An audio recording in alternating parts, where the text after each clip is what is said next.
Hello बच्चों।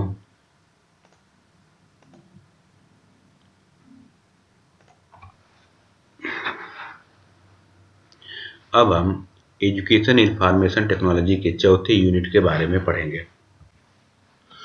इस unit में हम कंप्यूटर के सॉफ्टवेयर और कंप्यूटर में यूज होने वाली लैंग्वेज के बारे में समझेंगे। जो कंप्यूटर का सिस्टम होता है उसको हम मेन रूप से दो कैटेगरी में डिवाइड कर सकते हैं। एक होता है हार्डवेयर और दूसरा होता है सॉफ्टवेयर। हार्डवेयर में जो कंप्यूटर के फिजिकल पार्ट्स आते हैं जिसको कि हम टच कर सकते हैं, जो मशीन वाले उसके पार्ट आते हैं, उन सब पार्ट्स को हम हार्डवेयर कहते हैं। जैसे कि मॉनिटर हो गया, सीपीयू हो गया, कीबोर्ड हो गया, माउस हो गया, प्रिंटर हो गया, मतलब जो भी कंप्यूटर का जो भी दिखाई देने वाला पार्ट होता है, फिजिकल पार्ट्स होता है, उन सबको हम कहते हैं हार्डवेयर। और दूसरा है सॉफ्टवेयर। सॉफ्टवेयर क्या होता है कि इसको हम, यह जो है सेट ऑफ इंस्ट्रक्शंस होता है जिसको हम प्रोग्राम करते हैं। कंप्यूटर जब काम करता है तो उसको काम करने के लिए कुछ इंस्ट्रक्शन देनी पड़ती है। वो इंस्ट्रक्शन उसके डेटाबेस में स्टोर रहती हैं। तो जो इंस्ट्रक्शन होती है उसी को हम कहते हैं प्रोग्राम। प्रोग्राम कंप्यूटर में पहले से बने होते हैं और हम चाहें तो प्रोग्राम अलग से उसमें बना सकते हैं। तो ये जो प्रोग्राम होते हैं इनको सॉफ्टवेयर कहते हैं। इसके अलावा इसमें जो डेटा सेव रहते हैं कंप्यूटर में या मोबाइल में, जो भी, मोबाइल भी एक तरह का कंप्यूटर ही है, उसमें जो डेटा सेव रहते हैं, जैसे कोई फाइल है, कोई फोटो सेव है, कोई पीडीएफ फाइल सेव है, कोई लेटर सेव है, इस तरह की चीज़ें, कोई गाना, कोई मूवी, कोई वीडियो फाइल है, ऑडियो फाइल है, ये सब जो चीज़ें सेव है, कोई गेम है, ये सब जो चीज़ें सेव, जो उसमें डाटा है, जो इन्फॉर्मेशन उसमें सेव होती है, इन सब को हम कहते हैं सॉफ्टवेयर। इसको हम टच नहीं कर सकते हैं, उसको देख सकते हैं। देख के मतलब उसमें जो डेटा वो डिस्प्ले हो रहा है हमको वो देख सकते हैं, लेकिन वो उसमें कैसे स्टोर है, क्या है, उसको हम नहीं देख सकते। तो सॉफ्टवेयर मतलब जो जानकारी उसके अंदर है कंप्यूटर में, वह हो गया सॉफ्टवेयर। और जो उसके फिजिकल पार्ट्स हैं, जो उसके मशीन वाला पार्ट है, जितनी भी चीज़ें हैं कंप्यूटर का, उसको हम कहते हैं हार्डवेयर। मैं समझता हूँ आप लोग समझ गए होंगे। अब हम समझते हैं सॉफ्टवेयर के टाइप्स ऑफ सॉफ्टवेयर। सॉफ्टवेयर कितने तरह के होते हैं? तो सॉफ्टवेयर मेन रूप से दो तरह के होते हैं। एक होता है सिस्टम सॉफ्टवेयर और दूसरा होता है एप्लीकेशन सॉफ्टवेयर। इसके अलावा भी सॉफ्टवेयर के और भी तरह के बनाए गए हैं, लेकिन ये दो जो सॉफ्टवेयर ही तो कंपलसरी है, तो इसको हम ध्यान से समझेंगे। System software. System software provides a platform for other software to run. System software जो होता है दूसरे सॉफ्टवेयर को रन करने के लिए, मतलब उसको काम करने के लिए, उसको चलने के लिए एक प्लेटफॉर्म प्रोवाइड करता है। जब सिस्टम सॉफ्टवेयर नहीं रहेगा तो उसमें दूसरे कोई सॉफ्टवेयर काम नहीं करेंगे। अभी हम इसको बढ़िया से समझाएंगे। दूसरा सॉफ्टवेयर होता है एप्लीकेशन सॉफ्टवेयर। एप्लीकेशन सॉफ्टवेयर में यह application software is a program, यहाँ पर यस लिख दिया गलती से, सॉरी। एप्लीकेशन सॉफ्टवेयर ऐसे प्रोग्राम्स होते हैं which are design to perform a specific task. इस पे स्पेलिंग थोड़ी मिस्टेक हुई है, मान लीजिए, आप लोग इसको इग्नोर करेंगे। तो एप्लीकेशन सॉफ्टवेयर जो होते हैं ऐसे प्रोग्राम होते हैं जो किसी खास काम को करने के लिए बनाए जाते हैं। जैसे अब समझ लीजिए, अगर हमको टाइपिंग करना है तो हम कहाँ टाइपिंग करते हैं? एमएस वर्ड में टाइप करते हैं, या और भी उसके वर्ड है, डॉक्यूमेंट है, उसमें टाइप करते हैं। अगर हमको टेबल बनाना है, चार्ट्स बनाने हैं, ये सब के लिए हम एक एमएस एक्सेल में टाइप करते हैं, एमएस एक्सेल प्रोग्राम में। अगर हमको कुछ प्रेजेंटेशन बनाना है तो हम उसको पावर पॉइंट में बनाते हैं।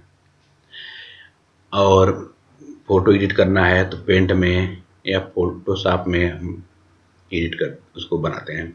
अगर कोई पीडीएफ एडिट करना है तो उसके लिए एडोब रीडर में उसको ओपन करते हैं। इंटरनेट चलाना है तो हम गूगल क्रोम है इंटरनेट एक्सप्लोरर है, मोजिला है, यूसी ब्राउज़र है, इन सब में हम का यूज करते हैं। अगर कोई वीडियो प्ले करना है तो वीएलसी प्लेयर होता है, विंडो मीडिया प्लेयर होता है, सब चीज़ों में हम वीडियो प्ले कर सकते हैं। इसके अलावा बहुत से वेबसाइट्स वगैरह के भी अपने ऐप आ गए हैं, जैसे यूट्यूब, फेसबुक, मैसेंजर, ये सब है। इसको अभी आपको समझ में नहीं आ रहा होगा, फिर से समझिए। जैसे आप कोई मोबाइल खरीदेंगे, उस मोबाइल में कुछ चीज़ें पहले से, कुछ सॉफ्टवेयर पहले से रहेंगे। जो सॉफ्टवेयर पहले से हैं उसमें ज़्यादातर सिस्टम सॉफ्टवेयर होते हैं। जैसे हम आपसे कहेंगे कि आप गूगल के प्ले स्टोर पे जाइए और वहाँ से व्हाट्सएप डाउनलोड कर लीजिए। तो आप गूगल के प्ले स्टोर में जाएंगे, व्हाट्सएप डाउनलोड करेंगे, तो व्हाट्सएप एक एप्लीकेशन है, उसको आप इंस्टॉल कर लिए। जूम ऐप को इंस्टॉल करना है तो तो आप गूगल में जाएंगे, चाहे प्ले स्टोर में, चाहे और भी तमाम ऑप्शन है, वहाँ जाके जूम ऐप को इंस्टॉल करेंगे। तो जो ऐप एप्लीकेशन सॉफ्टवेयर को ही शॉर्ट में हम कहते हैं ऐप। तो जो कुछ हम बाद में इंस्टॉल कर रहे हैं उसमें प्रोग्राम, वह सब कहलाएंगे एप्लीकेशन सॉफ्टवेयर। हमने मोबाइल खरीदा, उसमें पहले से कुछ प्रोग्राम हैं, उसमें हम जा करके और भी प्रोग्राम जो भी हम इंस्टॉल करते जाएंगे वो सभी कहलाएंगे एप्लीकेशन सॉफ्टवेयर। इसको एप्लीकेशन को शॉर्ट में हम ऐप भी कहते हैं। तो अब आप यह सोचिए, मोबाइल हम खरीदेंगे तो उसमें कुछ हम ओपन करेंगे तो उसमें बहुत से ऑप्शन आएंगे। अगर हम कहेंगे जाइए गूगल में और वहाँ पर सर्च करिएगा, तो वहाँ पहले से गूगल रहेगा तभी ना आप सर्च करेंगे। या उसमें कुछ कहेंगे उसमें जाइए, सेटिंग में जाइए, सेटिंग में जाकर के ऐसे ही चीज़ चेंज करिए, तो उसमें सेटिंग का ऑप्शन पहले से रहेगा तभी ना आप चेंज करेंगे। जैसे अगर आपने मोबाइल फ़ोन खरीदा, उसमें किसी का कांटेक्ट सेव करना है, तो हमने ये जानकारी उसमें सेव किया कांटेक्ट, ठीक है, लेकिन उसमें कांटेक्ट का ऑप्शन पहले से बना होगा तभी ना सेव करेंगे। तो ये सब जो पहले से बने बनाए उसमें कुछ सॉफ्टवेयर पहले से होते हैं, उसी को कहते हैं सिस्टम सॉफ्टवेयर। अगर वह सॉफ्टवेयर रहेगा ही नहीं तो हम कहाँ से दूसरे चीज़ों को उसमें इंस्टॉल करेंगे। अगर हमने मोबाइल खरीदा, उसमें स्क्रीन में कुछ दिख नहीं रहा है, एकदम पूरा काला ही काला है, तो कुछ पता चलेगा ही नहीं हमको क्या इंस्टॉल करना है, क्या नहीं करना है। तो इसी तरह से उसमें कुछ सॉफ्टवेयर जो होंगे पहले से उसमें होने चाहिए, उसके बाद ही हम उसमें कुछ चीज़ें हम अलग से लोड कर सकते हैं। तो जो सॉफ्टवेयर सिस्टम में पहले से उसको इंस्टॉल किया जाता है उसको, ताकि वह काम करना शुरू करे, तो वह सॉफ्टवेयर कहला सिस्टम सॉफ्टवेयर। सिस्टम सॉफ्टवेयर जो होते हैं दूसरे सॉफ्टवेयर को काम करने के लिए प्लेटफॉर्म प्रोवाइड करते हैं, और दूसरे सॉफ्टवेयर को काम करने के लिए स्पेस देते हैं। तो सिस्टम सॉफ्टवेयर के कई एग्जाम्पल हैं, जैसे ऑपरेटिंग सिस्टम होता है, एक डिस्क ऑपरेटिंग सिस्टम जिसको डास कहते हैं, MS डास। विंडो होता है कंप्यूटर में, जैसे हमारे इस लैपटॉप में विंडो 10 है, इस तरह विंडो 10 है, या उससे पुराने हैं विंडो 98 होते थे, विंडो 2000 ऐसे करके होते थे तमाम। लाइनक्स होता है, एंड्रॉयड होता है। एंड्रॉयड आप जो लोग फ़ोन यूज करते हैं, अधिकतर लोग जिसमें व्हाट्सएप वगैरह चलता है, वो सब फ़ोन एंड्रॉयड होते हैं, और जिसमें व्हाट्सएप वगैरह नहीं चलता है, कीपैड वाले, वो एंड्रॉयड नहीं होते हैं। तो एंड्रॉयड उसमें सिस्टम सॉफ्टवेयर होता है। हाँ, जो आईफोन होता है उसमें एंड्रॉयड नहीं होता, उसका अपना अलग सॉफ्टवेयर होता है, उसको आईफोन ऑपरेटिंग सिस्टम कहते हैं। तो मैं समझता हूँ समझ गए आप लोग। थोड़ा सा इसको हम एक बार फिर से दिखा देते हैं आपको। जैसे देखिए, ये हमारे डेस्कटॉप का स्क्रीन है। इस स्क्रीन पर आप देखेंगे बहुत से चीज़ें हैं, जैसे हम यहाँ पर सॉफ्टवेयर हमने रखा है, मरकरी सॉफ्टवेयर है, या यहाँ पर ये VLC मीडिया प्लेयर है जिससे कि वीडियो प्ले होता है, ये मरकरी है, ये केमिस्ट्री में हम लोग यूज करते हैं, तमाम चीज़ें हैं। तो ये सब जो बाद में, जैसे यहाँ पर है, ये उसके नीचे भी ये सब आइकन तमाम बने से, गूगल क्रोम का ऑप्शन है, ये इंटरनेट एक्सप्लोरर का ऑप्शन है, ये सब जो अलग से ये सब दिख रहे हैं, ये सब क्या है, एप्लीकेशन सॉफ्टवेयर हैं।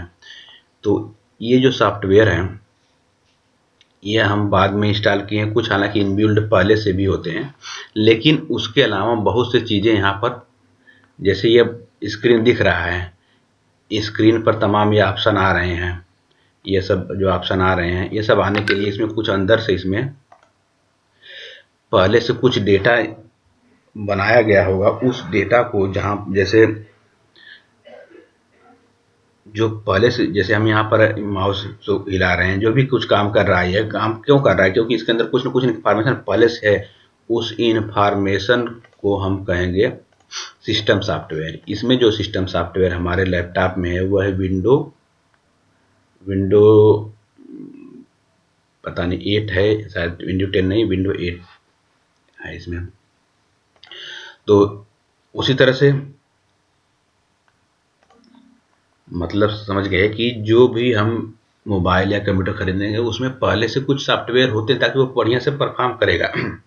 बिना उसके वो ओपन ही नहीं होगा, स्क्रीन उसका दिखेगा ही नहीं।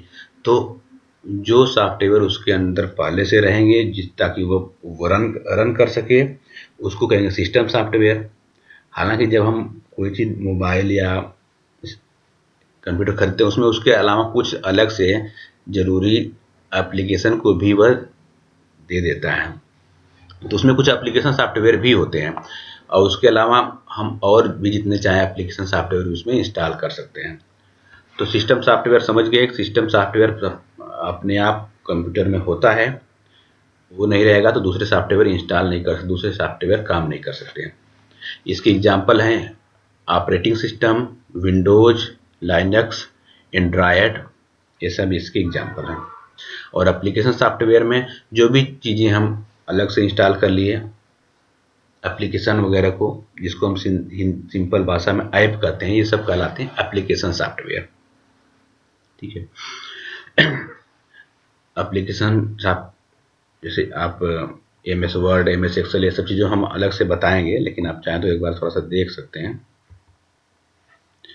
जैसे यहाँ पर हमने सब सॉफ्टवेयर को छोटा करके मिटा ही दिया है, ज़्यादा इसमें जगह न घेरे, इसलिए थोड़ा आसान रहे। जैसे हमको यहाँ पर जाएंगे, जैसे हमको वर्ड में जाना है तो कई तरीके से हम इसमें खोल, इसमें यहाँ पर न्यू कर देंगे, न्यू करके हम यहाँ पर चले गए वर्ड में, ये वर्ड ओपन हो गया है, तो इसमें हम कुछ भी टाइप कर सकते हैं। इसमें हम कुछ भी टाइप करते हैं, जैसे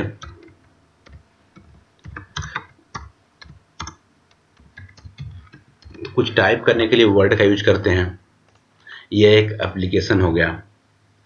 इसी तरह से पावर पॉइंट है, कोई प्रेजेंटेशन बनाना है, जब हमने ये बनाया है, ये प्रेजेंटेशन बनाया है, ये पावर पॉइंट पर बनाया है, ये प्रेजेंट करने के लिए इसको फुल स्क्रीन कर देंगे। तो अलग अलग काम के लिए अलग अलग सॉफ्टवेयर होते हैं, जिसको हम एप्लीकेशन सॉफ्टवेयर कहते हैं। तो दो तरह के सॉफ्टवेयर होंगे, सिस्टम सॉफ्टवेयर और एप्लीकेशन सॉफ्टवेयर। ठीक है। इसके अलावा एक और सॉफ्टवेयर, इसको यूटिलिटी सॉफ्टवेयर कहते हैं। यह जो है, यह भी एक तरह का एप्लीकेशन सॉफ्टवेयर ही इसको कहा जाए तो सही बात है। Utility software is design to help configure and maintain computer. Utility software जो होते हैं वो कंप्यूटर को मेंटेन करने के लिए, उसकी हेल्प करने के लिए, और उसको कॉन्फ़िगरेशन वगैरह का उसको चेंज करना या उसमें चेंज होने से रोकने के लिए ये सॉफ्टवेयर बनाए जाते हैं। जैसे कि एंटीवायरस होते हैं, debugger, network utility, system cleaner, memory tester, battery tester, ये सब होते हैं। आप लोग देखे होंगे मोबाइल में एक होता है क्लीनर, मोबाइल में जो मेमोरी थोड़ा फुल हो जाती है, क्लीनर से उसको क्लीन कर देते हैं, मोबाइल थोड़ा सा स्पेस बढ़ जाता है, सही से काम करने लगता है। या उसमें एंटीवायरस वगैरह हम इंस्टॉल कर दें ताकि कोई वायरस हो, करप्ट फाइल हो तो वह सिस्टम को डैमेज ना करें। तो ये सब जो सॉफ्टवेयर होंगे इसको हम कहते हैं यूटिलिटी सॉफ्टवेयर। अब हम समझने जा रहे हैं कंप्यूटर की लैंग्वेज, प्रोग्रामिंग लैंग्वेज। कंप्यूटर जो है, आप जानते हैं कि कंप्यूटर का खुद का दिमाग नहीं होता है, वह जो इंस्ट्रक्शन हम उसको देते हैं उस इंस्ट्रक्शन के सहारे वह काम करता है। कंप्यूटर में जो इंस्ट्रक्शन होते हैं वह कंप्यूटर में ट्रांजिस्टर लगे होते हैं, उसमें करंट फ्लो करती है। और आप जानते हैं करंट फ्लो के दो ऑप्शन हो सकते हैं, या तो करंट फ्लो होती है या तो करंट नहीं फ्लो होगी। जब करंट फ्लो होगी तो उसको हम ऑन, अब जब करंट नहीं फ्लो होगी उसको ऑफ कहते हैं। इसको हम 1 और 0 से भी रिप्रेजेंट करते हैं। जब करंट फ्लो होती है तो उसको 1, और करंट जब ऑफ रहेगी तो उसको 0 से भी रिप्रेजेंट करते हैं। तो कंप्यूटर सिर्फ यही 1 और 0 को ही समझता है, सिर्फ इस तरह की लैंग्वेज को, जिसको में 1 और 0 के फॉर्म में लिखी हुई लैंग्वेज को हम कहते हैं बाइनरी लैंग्वेज। मतलब इसमें सिर्फ दो ही तरह के इसमें नंबर हैं, 1 है और 0 है। इस तरह की लैंग्वेज को हम कहते हैं बाइनरी लैंग्वेज। तो कंप्यूटर सिर्फ इसी तरह की लैंग्वेज को समझता है और कोई लैंग्वेज कंप्यूटर नहीं समझता है। तो जब हम प्रोग्राम लिखते हैं तो कंप्यूटर के लैंग्वेज में ही हमको कमांड देना पड़ता है। तो कंप्यूटर की लैंग्वेज या प्रोग्रामिंग लैंग्वेज क्या होती है? Language use to write a program या सॉफ्टवेयर कर लीजिए for a computer is called computer language और प्रोग्रामिंग लैंग्वेज। मतलब कि कंप्यूटर के प्रोग्राम को लिखने के लिए जिस लैंग्वेज का यूज किया जाता है उसी को कहते हैं हम प्रोग्रामिंग लैंग्वेज। इसके कुछ एग्जाम्पल हैं, जैसे मशीन लैंग्वेज, जो बाइनरी लैंग्वेज होती है उसी को मशीन लैंग्वेज भी कहा जाता है। फोर्ट्रान, बेसिक, C++, जावा और भी बहुत से असेंबली लैंग्वेज है, पाइथन है, तमाम तरह तरह की लैंग्वेज होती हैं। तो यहाँ पर लिखा है कंप्यूटर, हम बताएं कंप्यूटर सिर्फ क्या करता है, बाइनरी फॉर्म में ही समझ सकता है। उसमें अलग से कोई उस तरह का दिमाग नहीं होता, उसमें सर्किट लगे होते हैं, सर्किट में या तो करंट फ्लो होती है या तो करंट ऑफ होती है। तो सिर्फ वह सिग्नल उसी को समझता है, इलेक्ट्रॉनिक सिग्नल को ही समझता है, और मतलब वो बाइनरी फॉर्म में ही सिर्फ समझ सकता है। बाइनरी फॉर्म में अगर प्रोग्राम लिखेंगे तो कंप्यूटर उसको समझेगा। ठीक है, तो अब हम समझते हैं आगे कि different type of computer language. Computer में अलग अलग तरह की लैंग्वेज होती हैं जिसमें कि हम प्रोग्राम लिखते हैं। तो पहले हिस्से में है, उसको दो भागों में बांटा गया। पहला हिस्सा है low level language, low level language, और दूसरा होता है high level language. Low level language क्या होती है कि मशीन डिपेंडेंट लैंग्वेज होती है। इसमें प्रोग्राम बहुत तेज काम करता है लेकिन इसको लिखना जो है बड़ा कठिन होता है। आपको बताया गया मशीन लेवल लैंग्वेज का मतलब 0-1 का यूज करके लिखना रहेगा हमको प्रोग्राम, तो देखने में हमको ऐसी तरह से दिखेगा, उसमें पता नहीं चलेगा हमने क्या लिखा है। और इसमें प्रोग्राम तो बहुत फास्ट काम करता है लेकिन इसको लिखना बड़ा कठिन होता है काम। तो लो लेवल लैंग्वेज की एग्जांपल है मशीन लैंग्वेज। तो मशीन लैंग्वेज में 0-1 से लिखना है, जिसे हमको लिखना है कोई चीज़ सेव करना है तो सेव का ऑप्शन है यहाँ पर। अगर ऐड करना है कोई नंबर तो ऐड करने के लिए ऑप्शन है 0-1 0-1 0-0-0-0-0-0-0-1 फिर 0-0-0-0। इसका मतलब होता है किसी चीज़ को ऐड करना, उसको फिर नया सम ऐड करना तो ये करेंगे, इसी तरह से स्टॉप करना है तो इतनी बार 0 बनाएंगे। तो ये सब उसके अलग अलग सिंबल बने हैं। तो इसमें लिखना बहुत ही कठिन काम है और इसको समझना बहुत कठिन काम है, लेकिन इसमें अगर लिखा हुआ प्रोग्राम है तो बहुत फास्ट रन करता है। तो मशीन लैंग्वेज समझ गए। मशीन लैंग्वेज में जो लिखा जाता है वो बाइनरी फॉर्म में लिखा जाता है, 0 और 1 का यूज करके जो लिखा जाता है प्रोग्राम, उसको हम कहते हैं मशीन लैंग्वेज। तो लिखेंगे हम ऐसा ही, ये दिख रहा है इस तरह से। ये सब तो नहीं लिखा जाएगा, ये सब समझने के लिए इसका मतलब क्या है, यही सब लिखा जाएगा। इसको देख के आप समझ सकते हैं इसको समझना कि कितना मुश्किल काम है। अगर कहीं एक भी एरर हो जाएगी उसको पकड़ना मुश्किल है, कहाँ से एक की जगह 0 हो गया तो काम बिगड़ जाएगा। तो बड़ा कठिनाई वाला काम होता था यह। अब इसमें थोड़ी कठिनाई को दूर करने के लिए धीरे सुधार करते गए लोग। तो अगला एक लो लेवल लैंग्वेज है असेंबली लैंग्वेज। असेंबली लैंग्वेज भी लो लेवल लैंग्वेज है। It is also a low level language but it uses some symbols in human understandable form। Assembly language भी लो लेवल लैंग्वेज है, लेकिन इसमें थोड़े बड़े छोटे छोटे सिंबल का भी यूज करते हैं ताकि ह्यूमन जो है इसको आदमी इसको थोड़ा आसानी से समझ सके। इसमें होता क्या है कि अगर हमको ऐड करना है कोई नंबर तो उसके लिए ADD लिखेंगे तो वो ऐड कर देगा। अगर किसी नंबर को सेव करना है तो उसके लिए कमांड है LDA, तो उसका मतलब होगा load the number into accumulator. घटाना है, सब्ट्रैक्ट करना है तो SUB लिखेंगे तो घटा देगा। तो जैसे मान लीजिए हमको 23 और 42 जोड़ना है तो लिखेंगे LDA ऐसे #23, फिर ऐड, फिर यहाँ पे स्पेस रहेगा हालांकि #42, इस तरह से लिखेंगे तो यह 23 और 42 को ऐड करके जो आएगा यह दिखाएगा। तो ये 2 लाइन में नहीं हो पाएगा, इसके पहले भी स्टार्ट और स्टॉप के भी कुछ कमांड होंगे। किसी भी प्रोग्राम को लिखने के लिए स्टार्ट का कमांड होता है उसका उस लैंग्वेज में, फिर स्टॉप का कमांड होगा, ये सब अलग अलग कमांड होंगे।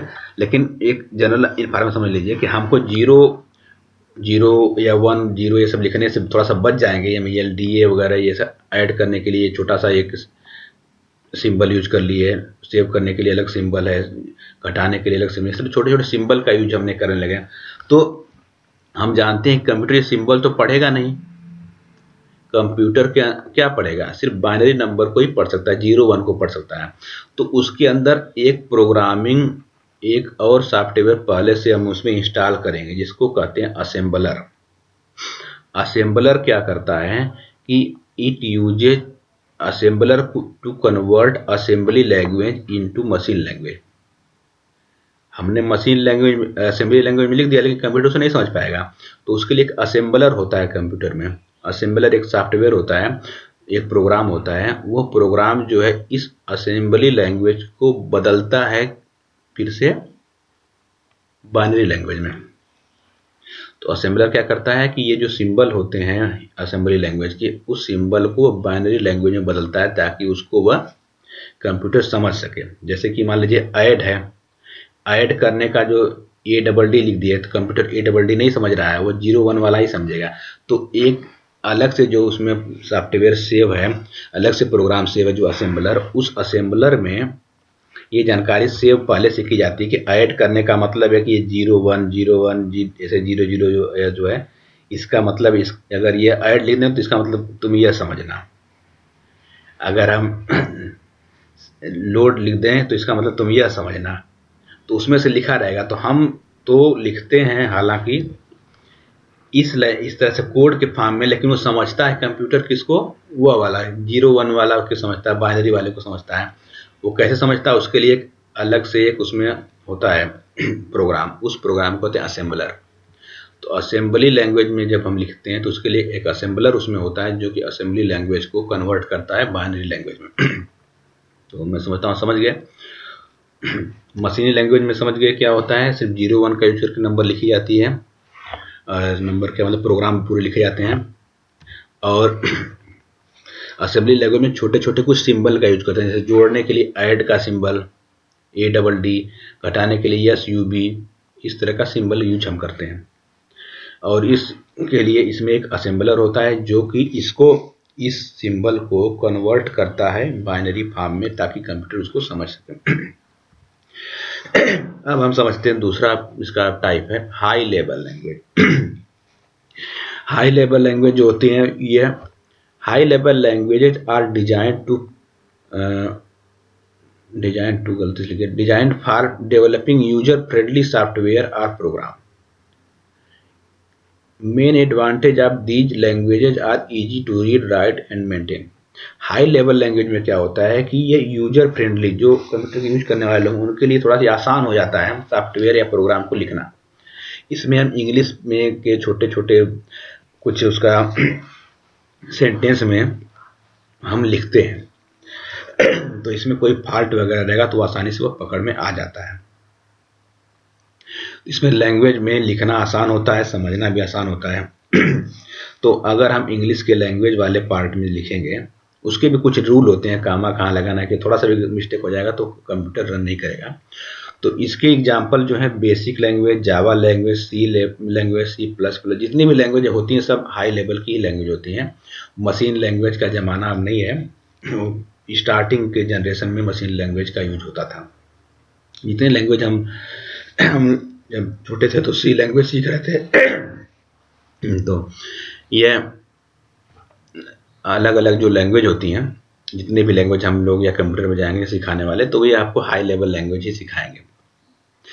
तो एक बात मैं आपसे बताना चाहता हूँ कि मैं जो बता रहा हूँ उसको बस आप लोग सुन लीजिए। ये मत समझिए कि हाँ इसको बहुत ज़्यादा हमको जानना ही ज़रूरी है, क्योंकि जितना आप जानेंगे उतना ही लगेगा कि हम और बहुत कम जानते हैं। जो कुछ नहीं जानता है उसको लगेगा कि मैं ठीक ठाक हूँ, जो थोड़ा मोड़ा जानता है उसको लगता है कि मैं भी ठीक हूँ, मुझे बहुत कुछ आता है। और जो जितना अधिक जानेगा उसको लगेगा कि मुझे तो कुछ नहीं आता। इसलिए आप परेशान ना होइए, उसको खाली समझिए, सुनिए। ये आपको जीवन के प्रत्येक क्षेत्र में काम करेगा। कुछ कॉम्पिटिटिव एग्जाम में भी ये सब क्वेश्चन आते हैं कंप्यूटर के बेसिस पर, तो आपको काम करेगा। बस सुन लीजिए, दिमाग मत बहुत टेंशन में मत रखिए, सभी लोग पास हो जाएंगे अच्छे नंबर से। हाँ, तो हाई लेवल लैंग्वेज हम बता दिए कि हाई लेवल लैंग्वेज में प्रोग्राम लिखने की कुछ छोटे छोटे हम क्या करते हैं कि सेंटेंस में लिखा जाता है, उसका हम एग्जाम्पल बताएंगे हम। तो इस लैंग्वेज में जब लिख देंगे तो कंप्यूटर कैसे समझेगा उसको? हमने इंग्लिश में लिख दिया, समझेगा कैसे? उसके लिए उसमें दूसरे तरह के सॉफ्टवेयर होते हैं, इसको कंपाइलर या इंटरप्रीटर कहते हैं। तो कंपाइलर और इंटरप्रीटर का काम क्या होता है कि इसकी जो प्रोग्राम जो लिखे हुए हैं इंग्लिश में या जिस लैंग्वेज में, उसको वह ट्रांसलेट करेगा, उसको वह चेंज करेगा किसमें? बाइनरी नंबर में, ताकि कंप्यूटर उसको समझ सके। तो कंपाइलर और इंटरप्रीटर जो होते हैं हाई लेवल लैंग्वेज को मशीन लैंग्वेज में कन्वर्ट करते हैं। ये सब प्रोग्राम होते हैं। कंपाइलर और इंटरप्रेटर दोनों का काम है ट्रांसलेट करना। कंपाइलर क्या करता है, पूरे प्रोग्राम को एक ही बार में क्या कर देता है, उसको ट्रांसलेट कर देता है। और इसमें अगर कहीं फॉल्ट हो गया उसमें प्रोग्राम लिखने में, तो पता नहीं चलेगा कहाँ से फॉल्ट है, पूरा आपको सर्च करना पड़ेगा। और इंटरप्रीटर का काम क्या होता है, ये स्टेप बाय स्टेप एक एक लाइन का ट्रांसलेट करता है। अगर कहीं फॉल्ट होगा तो वहां तक जाकर के वो रुक जाएगा। तो इंटरप्रेटर क्या करता है कि एक एक लाइन को वो ट्रांसलेट करता है। कंपाइलर क्या करता है कि पूरे प्रोग्राम को एक साथ जो है ट्रांसलेट कर देता है। दोनों का काम यही है कि हाई लेवल लैंग्वेज को मशीन लैंग्वेज में बदलना। और एक तरह का और लैंग्वेज आती है, अब थोड़ा सा हम आपको एक चीज़ समझा दें। इसमें प्रोग्राम लिखना बड़ा उबाऊ और बहुत ही बेकार काम होता है। जैसे अगर आपको लिखना पड़े एक प्रोग्राम तो कैसे लिखाएगा, जैसे आपको प्रोग्राम के हम ऑप्शन दिखा देते हैं।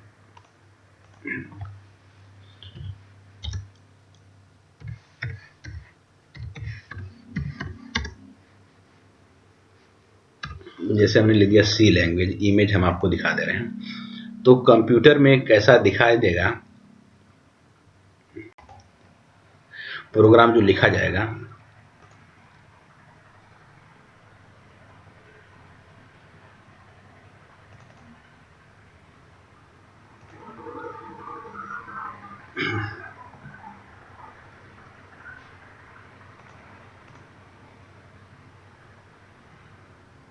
ये हम इंटरनेट से सर्च दिखा रहे हैं आपको कि कैसा दिखता है वास्तव में।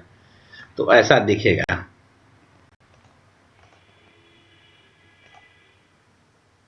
इसको हम फिर से एक बार दिखा देते हैं आपको थोड़ा बड़ा करके।